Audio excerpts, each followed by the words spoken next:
Hello everyone, today we'll be studying the salient features of Banking Regulation Act 1949. The Banking Regulation Act 1949 is one of the most important pieces of legislation that governs the banking sector in India. Some of the salient features of the Banking Regulation Act are: first point, licensing of banks. The Act provides for the licensing of banks in India. It mandates that no person can carry on banking business in India unless they obtain a license from the RBI.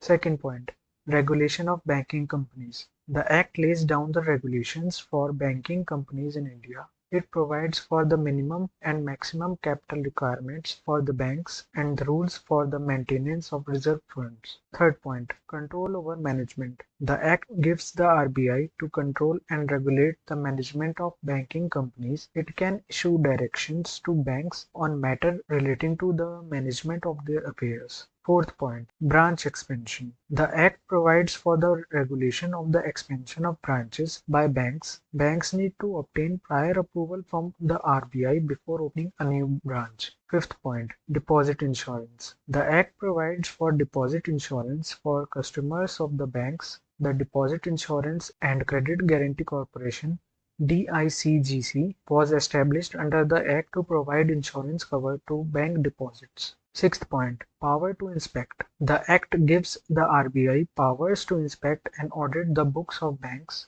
The RBI can conduct periodic inspections and to ensure that banks are complying with the regulations. Seventh point, transparency and accountability. The Act requires banks to maintain proper records of their transactions and operations. This helps to ensure transparency and accountability in banking sector. Eighth point, prevention of insider trading. The Act lays down provisions for the prevention of insider trading in the securities of banking companies. Ninth point, reserve requirements. The Act requires banks to maintain a certain percentage of their deposits as reserves with the RBI to ensure that they have sufficient liquidity to meet their obligations. Tenth point, penalties for non-compliance. The Act provides for penalties in case of non-compliance with its provisions. In case banks fails to comply with the provisions of the Act, they may be penalized or their license may be cancelled.